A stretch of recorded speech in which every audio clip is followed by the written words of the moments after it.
Welcome to NSTV. నేను రాజీవ్. ముందుగా headlines చూద్దాం. అర్హులైన ప్రతి ఒక్కరికి ఇందిరమ్మ ఇల్లు మంజూరు చేయిస్తానని కోరుట్ల నియోజకవర్గ ఎమ్మెల్యే డాక్టర్ కల్వకుంట్ల సంజయ్ గారు తెలిపారు. ఇబ్రహీంపట్నం మండల కేంద్రంలోని రైతు వేదికలో ఎమ్మెల్యే గారి ప్రత్యేక కోటా ద్వారా ఎంపికైన 138 మంది లబ్ధిదారులకు ఇందిరమ్మ ఇండ్ల ప్రొసీడింగ్స్ పత్రాలను స్థానిక నాయకులతో కలిసి పంపిణీ చేశారు. ఈ సందర్భంగా ఎమ్మెల్యే సంజయ్ మాట్లాడుతూ ఇల్లు లేని పేదలకు గృహ నిర్మాణం స్వప్నం కాకుండా సాకారమవుతుంది. ప్రభుత్వం అందిస్తున్న 5 లక్షల రూపాయల నిధిని లబ్ధిదారులు తమ బ్యాంకు ఖాతాల ద్వారా స్వీకరించి పనులు వెంటనే ప్రారంభించుకోవాలని సూచించారు. దయచేసి మీరు అందరూ క్షమించాలి, నాకు పెద్ద మనసులో క్షమించాలి. ఎప్పుడు లేట్ అంటే నాకు అస్సలు ఇష్టం ఉండదు. ఎప్పుడు తిరుగుతాను, లేట్ వచ్చినా తిరుగుతాను. నేను ఇవాళ హైదరాబాద్లో మీటింగ్ ఉండే, మరి ప్రోగ్రామ్ రేపు పెడదామా అన్నారు మా వాళ్ళు. నేను మా అబ్బాయి చూస్తుంటారు, వాళ్ళకి వాళ్ళ అబ్బాయి ఎట్టి పరిస్థితుల లేట్ అయినా ఊరికొస్తా అని హైదరాబాద్ నుంచి వచ్చినా మీకు పెద్ద మనసులో మీరు అందరూ క్షమించాలని చెప్పి కోరుతున్నాం. మళ్ళీ ఒకసారి ఇచ్చేసినటువంటి లబ్ధిదారులకు, MDO గారికి, మార్కెట్ వైస్ చైర్మన్ గారికి, ప్రజాప్రతినిధులకు, మా నాయకులకు, ప్రెస్ మిత్రులకు, అధికారులకు అందరికీ పేరు పేరు నమస్కారం అమ్మా. ఇవాళ మంచి దినం. మీ అందరికీ లబ్ధిదారులకు ఒక ఇంటి వాళ్ళు అవుతున్నందుకు ఆనందంగా ఉన్నారు మాకు. దయచేసి ఇప్పుడే MDO గారు చెప్పిండ్రు, దీంట్లో బాగా రూల్స్ పెట్టిండ్రు. 400 నుంచి 600 స్క్వేర్ ఫీట్ లోపలే కట్టుకోవాలంట. దానికంటే ఎక్స్ట్రా కడితే మళ్ళీ మనకి ఇయ్యరు. రెండోది, మనం కింద బేస్మెంట్ వేసినప్పుడు ఒకసారి, పిల్లర్లు వేసినప్పుడు ఒకసారి, స్లాబ్ వేసినప్పుడు ఒకసారి డబ్బులు ఇస్తారు. దాని ప్రకారం సంబంధిత అధికారులు వచ్చి మీకు చెక్ చేస్తారు. అది ఒక్కటి మీ అందరికీ చెప్తున్నా. మీకు దయచేసి మీకు ఏం కష్టం వచ్చినా దీంట్లో కట్టుకుంటున్నాం. ప్రజాప్రతినిధులు అందరూ ఉన్నారు సరేనా. దయచేసి ఎప్పుడు ఏం కష్టం వచ్చినా బిల్లు విషయంలో కానీ, ఎవరేమైనా కూర్చోవస్తున్నా కానీ దయచేసి మీరు వచ్చి మా ప్రజాప్రతినిధులకు చెప్పుండ్రి. వెంటనే వస్తారు మీ దగ్గరికి, మీతో సహకరిస్తారు. ఆ తర్వాత మీరు ఇసుక గురించి చెప్పి మర్చిపోయింది. మీ అందరికీ ఇసుక కూడా ఫ్రీగా తెచ్చుకోవచ్చు. మనము అర్థమైందా? మీ ఇంటి కోసం ఫ్రీగా తెచ్చుకోవచ్చు. అది MDO గారు పర్మిషన్ ఇస్తారు మీకు, దానికి సంబంధించిన పర్మిషన్ అది కూడా చేసుకోవచ్చు. ఇంకొకటి, ఎట్లా నడుస్తున్నాయా? అన్నీ మంచి నడుస్తున్నాయా? పొలాలు మంచి నడుస్తున్నాయా? నాటేసిరా? నేను ఇంకో రాజకీయాల్లో బోర్డు పాపం మా వైస్ చైర్మన్ ఉన్నాడు, నేను వేరే పార్టీ, ఈయన వేరే పార్టీ, MDO గారు ఉన్నారు కాబట్టి నేను రాజకీయాలకు పోను. కానీ 2-3 ముచ్చట్లు చెప్పాలమ్మా. ఎందుకు ముచ్చట చెప్పాలనిపించిందంటే, ఇప్పుడే హైదరాబాద్కి వస్తున్నా, గిట్టకెళ్ళి వస్తాను. హైదరాబాద్కి వస్తున్నప్పుడు నాకు ఏమేమి ఎదురైతాయి?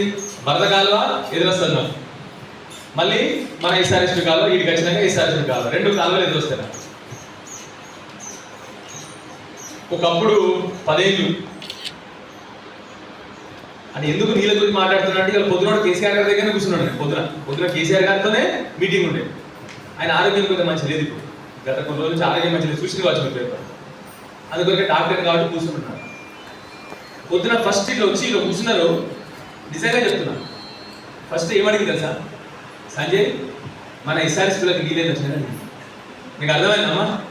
అంటే ఆయన ఆరోగ్యం బాగా లేకున్నా నా రైతులు పెట్టుకున్నారు, నీళ్ళు వచ్చినాయా లేదా అమ్మతో చెప్తున్నా. అవే చెప్తున్నాను. ఫస్ట్ ఇట్లా వచ్చారు పొద్దున, నేను కూర్చున్నా, వారు వచ్చిండ్రు. రాగానే సంజయ్, మన SRSPలో నీళ్ళేది వచ్చినాయా అంటే, నాకు ఆయన చూసిన ప్రతిసారి నాకు ఎన్నికలు చూస్తుంటాయమ్మా. అంటే ఆయన పదవి అవన్నీ కాదని కావాల్సింది. నా ప్రజలు ఎట్టున్నారు, నా రైతులకు నీళ్ళు వస్తున్నాయా, నా రైతులకు మళ్ళీ రోజుసారి ఎరువుల సంగతి ఏంటంటే అని అడుగుతారు. కలిస్తే ఎరువుల సంగతి ఉందా, మంచిగున్నాయా గవి అంటే తండ్రి లాంటి వాడు. ఆలోచన, నా బిడ్డలందరూ మంచిగా ఉండాలి, నాకేదో ఓట్లు రావాలి, నేను పనిచేస్తే నాకు ఓటు వచ్చిందా లేదా అట్లా ఆలోచించారు ఆయన. అందరు బిడ్డలు మంచిగా ఉండాలి, ఆడవాళ్ళు ఏం చేయాలి. మరి కరీంనగర్ జిల్లా కొరుట్లలో బాగా మంది బీడీలు చేసుకుంటున్నారు.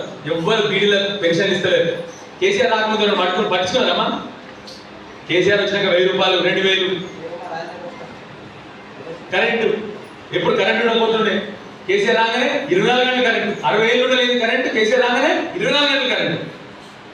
ఎన్ని మోటార్లు వేసుకోవాలి మీరు నీళ్ళల్లో. అంతకుముందు నీళ్ళలో మోటార్లు వేసుకుంటే దానికి ఫైన్ ఉండేది. మోటార్ల మీటర్లు వేసుకో, నీళ్ళలో మోటార్లు వేసుకో, ఎక్కడి నుంచి నీళ్ళు గుంజుకో, ఇష్టం. చెరువులు సాఫ్ చేసి. మరి ఇంకా కష్టమవుతుందా? సరే, రైతు బంధు తీసుకొచ్చిండు రైతుల కోసం. ఎరువులు 3 నెలలు ముందు తెచ్చి పెడుతుండే. ఇంకా కష్టమవుతుందా మీకు అని చెప్పి నీ ఊర్లోనే కళ్యాణం పెట్టాడు సార్.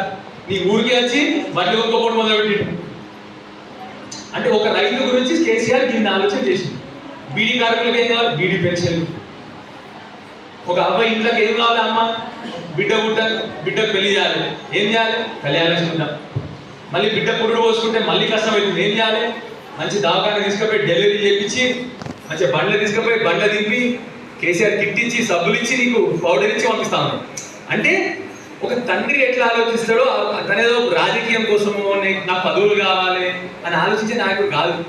అంటే ఎందుకు చెప్తాను అంటే పొద్దునాడికి వస్తుంటే ఇవాళ మళ్ళీ ఆయన పొద్దున నీళ్ళు అడిగి రాగానే నా వరద కాలువ అని ఉంటాడు, నీళ్ళు మళ్ళీ కేసీఆర్ ఉన్న మీరు చూసి కాదు వరద కాలువ.